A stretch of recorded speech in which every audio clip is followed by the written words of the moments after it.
వికారాబాద్ అనంతగిరి హరిత రిసార్ట్లో 10 రోజుల పాటు డీసీసీ అధ్యక్షుల మంచి శిక్షణ కార్యక్రమాలు ముగిశాయి. మరి ఈరోజు ఏఐసీసీ అగ్రనేత రాహుల్ గాంధీ పార్టిసిపేట్ చేశారు. మరి ఈ 10 రోజుల పాటు డీసీసీలు ఏం నేర్చుకున్నారు?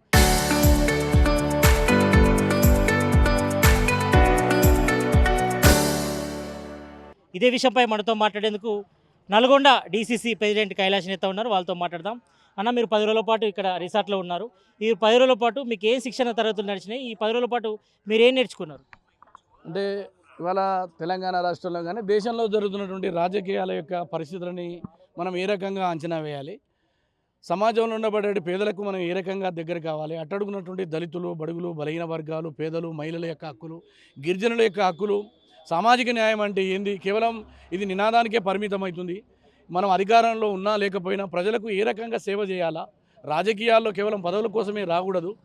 సో సమాజంలో ఉండబడేటువంటి అట్టడుగునున్నటువంటి విధివంచకులు లేదా రకరకాలైనటువంటి వ్యక్తులకు మనం ఏ రకంగా సేవ చేయొచ్చు అనేది ఒక్కొక్క సెషన్ తీసుకోవడం జరిగింది. ఒకరోజు కోదండరామ్ గారు వచ్చారు. తెలంగాణలో ఉండేటువంటి రాజకీయ పరిస్థితులు, అదేవిధంగా గిరిజనులు, వారి కులాలు, వర్గాలు, ఉద్యమ చరిత్ర చెప్పడం జరిగింది. ఒకరోజు కంచైలయ్య వచ్చారు. ఈ దేశంలో ఉండబడే కులాలు, వర్గాల వారిగా ఉన్నటువంటి భేదాలు, సారూప్యత, వాటి గురించి చెప్పడం జరిగింది. అదేవిధంగా ఒకరోజు బాంగ్యా బూక్యా గారు ఉన్నారు. గిరిజనులు, అదేవిధంగా ఆదివాసుల యొక్క చట్టాలు, వాటి గురించి చెప్పడం. కోపులరాజుకి వచ్చారు. మన్రేగా, అదేవిధంగా యూపీఏ ప్రభుత్వంలో 10 చట్టాలు, హక్కుల చట్టాలు. అంటే భారత రాజ్యాంగంలో కేవలం ఇన్ని రోజులు ప్రజలని ఏదో సంతుష్టీకరణ చేస్తూ పరిపాలన కొనసాగించాము. ప్రజలకు ఏ రకమైన హక్కులు ఉంటే ఆ హక్కులను చట్టాలుగా చేయడం ద్వారా, ఇప్పుడు ఉదాహరణకు ఎన్ఆర్ఈజీపీ, అది ప్రజల యొక్క హక్కు.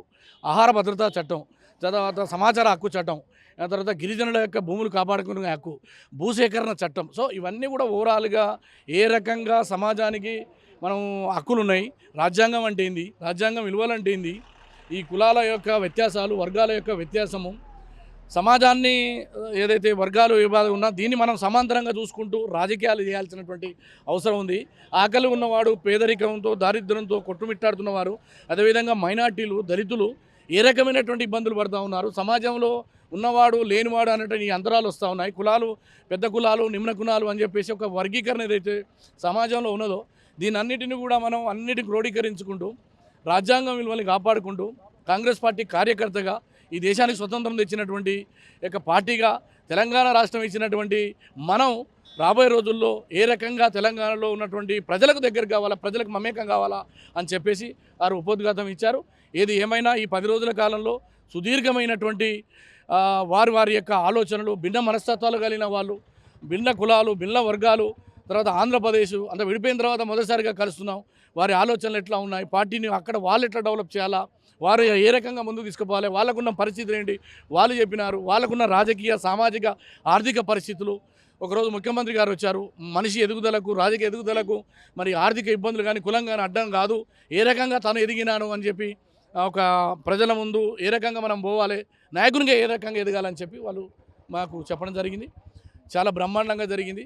కాంగ్రెస్ యొక్క సిద్ధాంతం ఏంటిది, నెహ్రూ విధానం ఏంటిది, గాడ్సే విధానం ఏంది, గాంధేయవాదం ఏంది, ఈ దేశంలో జరుగుతున్నటువంటి హింసకు భారతీయ జనతా పార్టీ ఏ రకంగా ఆలోచన చేస్తూ ఉంది, హింసను ఏ రకంగా ప్రేరేపిస్తుంది, అట్టడుగు వర్గాలు, దళితుల మీద ఏ రకంగా అరాచకాలు కొనసాగిస్తూ ఉంది, ఈ దేశ సంపదని ఏ రకంగా అమ్ముతూ ఉన్నారు అనేటువంటి దాన్ని మనం అర్థం చేసుకోవాలి. ప్రజలకు దగ్గరగా పోవాలి. నాయకుడు అంటే ఏదో కిరీటం పెట్టుకొని, లేకపోతే నేనేదో లీడర్ అనేటువంటి అహంతోటో, లేక భవిష్యత్తులో నేను ఎమ్మెల్యే అవుతా, ఎంపీ అవుతా అనేటువంటి అహాన్ని వదిలి ప్రజల సమస్యలు తెలుసుకున్నప్పుడు లీడర్గా మనం కావచ్చు. ప్రజలకు దగ్గరగా ఉంటే ఎంత పెద్ద పదవైనా మనకు వరిస్తుంది అనేటి దానితో పాటు నిత్యం ప్రజలతో కలిసి నిజాయితీగా పనిచేస్తే డెఫినెట్గా పదవులు వస్తాయి. అందుకు మీరే కారణం అని చెప్పేసి మాలాంటి వాళ్ళని ఉదాహరణగా ముఖ్యమంత్రి గారు చెప్పడం జరిగింది. సో ఓవరాల్గా ఈ 10 రోజుల యొక్క శిక్షణ అనేది నిజమైనటువంటి కాంగ్రెస్ కార్యకర్త ఎట్లా ఉండాలి, కాంగ్రెస్ పార్టీని ఏ రకంగా అభివృద్ధి చేయాలి. తర్వాత నాలాంటి వాడు చాలాసార్లు మేము టికెట్లు అడిగినాం, పోయినాం, అయినా బాధపడకుండా పార్టీ కోసం పనిచేసినాం కాబట్టి మాకు ఇట్లాంటి పదవులు వచ్చినాయి. సో భవిష్యత్తులో పార్టీకి టికెట్ వచ్చినా రాకున్నా విధేయుడిగా ఏ రకంగా ఉండాలనేటువంటి ఆలోచనని మాకు రేకెత్తించారు. ఏది ఏమైనా మా జీవితంలో మరపురానటువంటి అనుభవం. తెలంగాణ ఉద్యమం తర్వాత మాకు అటువంటి పాఠాలు నేర్పినటువంటి ఒక స్థలంగా వికారాబాద్ నిలబడబోతుంది. చరిత్రలో కాంగ్రెస్ పార్టీని పునర్నిర్మాణం దిశగా తీసుకుపోయేది. ఒక అంటే భవిష్యత్తు దీర్ఘకాలిక ఆలోచనతోటి ఈ దేశంలో కాంగ్రెస్ ఎట్లా నిలబడాలి.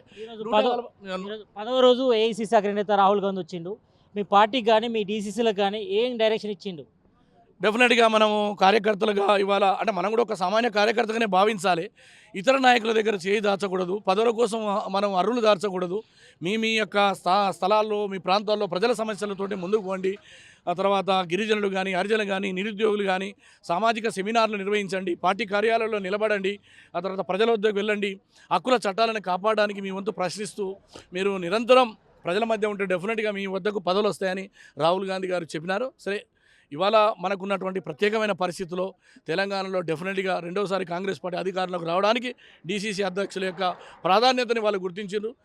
డీసీసీల యొక్క అవకాశాలను ఏ రకంగా మీరు మెరుగుపరుచుకుంటే లీడర్గా ఎస్టాబ్లిష్ చేస్తారని వారు మాకు చెప్పడం జరిగింది. డెఫినెట్గా మేమందరం కూడా మాకు ఇచ్చినటువంటి ఒక సామాన్యులు ఒక అట్టడుగు వర్గాల నుంచి వచ్చిన నాకు ఒక అంటే భవిష్యత్తులో రాజకీయంగా మెట్టు ఎదగడానికి రాహుల్ గాంధీ గారు, అదేవిధంగా ఇక్కడ ఉన్నటువంటి పీసీసీ తర్వాత మీనాక్షి గారు, మహేష్ అన్న గారు, ఇట్లా చాలా ఉద్దండులు అందరూ కలిసి మాలాంటి వాళ్ళకి ఇచ్చారు. కాబట్టి దీన్ని నిలబెట్టుకోవడానికి డెఫినెట్గా మేము ప్రయత్నం చేస్తాం. మీరు నల్గొండ నుంచి డీసీసీ ప్రెసిడెంట్గా ఉన్నారు.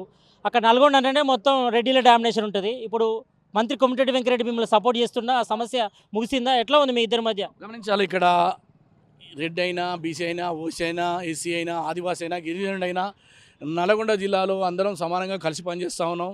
అక్కడ ఉన్న వీరేశం గారు కానీ, బిఎల్ఆర్ గారు కానీ, శంకర్ నాయక్ గారు కానీ, జానారెడ్డి గారు కానీ, రఘువీరెడ్డి కానీ, అదేవిధంగా జైవీరెడ్డి గారు కానీ, రాజగోపాల్ రెడ్డి గారు కానీ, అదేవిధంగా మీరు అన్నటువంటి వెంకరెడ్డి గారు కానీ, ఎవరమైనా కాంగ్రెస్ పార్టీ కోసం పనిచేస్తాము. అల్టిమేట్గా పార్టీని ముందుకు తీసుకుపోవడం మా లక్ష్యం.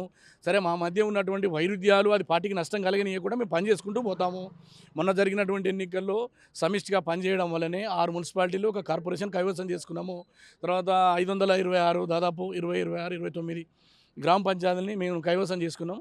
డెఫినెట్గా మళ్ళీ ఎంపీటీసీలు, జెడ్పీటీసీలు చేసుకుంటాం. కలిసికట్టుగా కాంగ్రెస్ పార్టీని నిలబెడతాం. మా మధ్య చిన్నది ఏదైనా ఉంటే అవన్నీ అవంతరాలు తొలగించుకుంటూ పార్టీ శ్రేయస్ కోసం ముందుకు పోతాం. పార్టీ పదవులకు సంబంధించి కానీ, ఇటు నామినేట్ పోస్టుల విషయం కానీ, ఈ ఏఐసిసి రాహుల్ గాంధీ కానీ, ఇటు సీఎం రేవంత్ రెడ్డి మీటింగ్లో ఏమైనా చర్చకు వచ్చిందా? అటువంటి వాటిని చర్చించడానికి అది వేదిక కాదు వాస్తవంగా. ఎందుకంటే ఇవాళ పార్టీ సైద్ధాంతిక నిర్మాణం కోసం పార్టీలలో రాజకీయ నాయకులు ఎట్లా ఎదగాల, ప్రత్యర్థి పార్టీలతోటి ఏ రకంగా మనం సైద్ధాంతిక పోరాటం చేయాలా, తర్వాత రాజకీయ అవకాశాలు రానప్పుడు కృంగిపోకుండా మరింత బలంగా నిలబడాల్సినటువంటి అవసరం ఏ రకంగా ఉన్నది, సమాజంలో ఉండబడినటువంటి పేదల యొక్క సమస్యలను మనం ఏ రకంగా ఎజెండాగా మార్చుకోవాలి, ఏ రకంగా మన హక్కులను మనం కాపాడుకోవాలి, పదవి వచ్చినా రాకున్నా పార్టీతో ఏ రకంగా నిలబడాలి దాన్ని మాత్రమే మాకు ఉపోద్ఘాతంలో ఇచ్చారు తప్ప నామినేట్ పోస్టులు, ఎమ్మెల్యే పోస్టులు, ఎంపీల పోస్టుల గురించి మాకు చర్చించలేదు. చర్చించవలసిన అవసరం కూడా మాకు లేదని మాకు అనిపించింది. So we are feel very proud Congress party కార్యకర్తగా. చాలా బ్రహ్మాండమైనటువంటి ఆతిథ్యం కానీ, భోజనాలు కానీ, సౌకర్యాలు కానీ, అంతే కాకుండా ఒక సామాన్యుని లెక్క ఎట్లా జీవించాలనేది జాతీయ గ్రామీణ ఉపాధి పథకానికి మేము వాళ్ళు ఎట్లా బాధపడుతున్నారో మేము కూడా గుంతలు తోమి దాదాపు 2.5 గంటలు పనిచేయడం జరిగింది. మాకు ఒక ఫీల్ ఏమొచ్చిందంటే, అరే చాలా పేదవాళ్ళు ఉపాధి లేకుండా వలసలు పోయే కార్మికులకు చాలా గొప్ప పథకం. ఈ పథకాన్ని బీజేపీ నీరు గారుస్తూ ఉంది. దీన్ని కాపాడుకోవాలి. అందులో కుల మత వర్గాలకు భేదాలకు అతీతంగా ఉన్నవాడు లేనివాడు అనే కులాలు కూడా ఉపాధికి పోతూ ఉన్నారు. సో దీన్ని బట్టి మాకు అర్థమవుతుంది, ఒక సెల్ఫ్ రెస్పెక్ట్ అనేది ఆత్మగౌరవం కోసం పనిచేస్తూ ఉన్నారు. దీన్ని కాపాడుకోవాల్సినటువంటి అవసరం ఉంది. తర్వాత ఐక్యతను సూచించేది, తర్వాత గ్రామాలను అభివృద్ధి చేయడానికి జాతీయ గ్రామీణ ఉపాధి ఉపయోగపడుతుంది. సో ఏది ఏమైనా మేము ప్రజలతో మమేకం కావడానికి ఒక గొప్ప అవకాశం. ఈ అవకాశాన్ని వదులుకోకుండా డెఫినెట్గా ముందడుగు వేయడానికి ఇది ఒక నాందిగా పలకపోతాం. జాతీయ గ్రామీణ ఉపాధి హామీ పథకాన్ని కూడా పేరు మార్చారు, ఆల్రెడీ రామ్జీగా పెట్టారు, ఆల్రెడీ పార్లమెంట్లో బిల్లు కూడా పాస్ చేశారు. మరి ఎట్లా మీరు దానికోసం ఫైట్ చేస్తారు? మరి ఆ బిల్లు కోసం ఎట్లా ఫైట్ చేస్తారు? డెఫినెట్గా ఈ దేశంలో ప్రజలను సమీకరించుకుంటాం. మీకు తెలియదు కాదు, దేశ స్వతంత్ర పోరాటం కూడా ప్రజల నుంచి ఒక డిమాండ్గా ఆత్మగౌరవ పోరాటంగా వచ్చింది. ఒక చట్టాన్ని నీరుగార్చి కంపెనీలకు, అదానిలకు, అంబానీలకు ఈ దేశ సంబంధం కట్టబెడతామంటే డెఫినెట్గా మేము ఈ దేశంలో ఉండే పౌరులుగా, కాంగ్రెస్ పార్టీ నాయకులుగా వారిని ఎండగడతాం, పార్లమెంట్ ఎండగడతాం, అసెంబ్లీలో ఎండగడతాం, రాష్ట్రంలో ఎండగడతాం, అంతిమంగా ఎలక్షన్లో తేల్చుకుని వారి బంద పెడతాం. జీరామ్జీ అంటే ప్రజలకు అర్థమయ్యేది కాదు, అది గాడ్సే అని పెట్టుకుంటే అర్థమవుతుందేమో. దయచేసి నేను ఏమంటున్నానంటే, భారతీయ జనతా పార్టీకి నాథురామ్ గాడ్సే అనే పేరు పెట్టుకుంటే వాళ్ళకి అర్థమవుతుంది. దయచేసి మేము గాంధీ పక్షం, వాళ్ళు గాడ్సే పక్షం, దేశ ప్రజలు ఎటువైపు నిలబడుతారో తేలబోతాం. మొత్తానికైతే ఇటు 10 రోజుల డీసీసీల శిక్షణ కార్యక్రమంలో కూడా అనేక విషయాలు కూడా తెలుసుకున్నాం. ఇటు పార్టీ పటిష్టతో పాటు పార్టీ బలోపేతం, మరి క్యాడర్లో నూతన ఉత్తేజం తీసుకొచ్చేలో భాగంగా మరి ఏఐసీసీ అధినేత రాహుల్ గాంధీ, ఇటు CM Revanth Reddy, TPCC chief Mahesh Kumar Goud కూడా దిశానిర్దేశం చేస్తారు. మరి రాబోయే రోజుల్లో కూడా మరి పార్టీని అన్ని విధాలా ముందు తీసుకెళ్తాం. మరోవైపు ఇటు జాతీయ గ్రామీణ ఉపాధి హామీ పథకంలో కూడా మరి గాంధీ పేరును తొలగించారు కాబట్టి మళ్ళీ ఆ పేరును చేర్చే వరకు కూడా మరి కాంగ్రెస్ పార్టీ కూడా పోరాటం చేస్తుంది. మరి ఇటు డీసీసీల శిక్షణ కార్యక్రమంలో మరి అన్ని విషయాలను కూడా పై కూడా కూలంకషంగా చర్చ జరిగిందంటూ కూడా నల్గొండ డీసీసీ ప్రెసిడెంట్ కైలాష్ నేత చెప్తున్నారు. కెమెరామ్యాన్ కోటితో సతీష్ RTV వికారాబాద్ నుంచి. Local to global news at your finger tips. మీ చేతిలో ఒక ఆయుధం. Download R TV app. Media legend Ravi Prakash is back.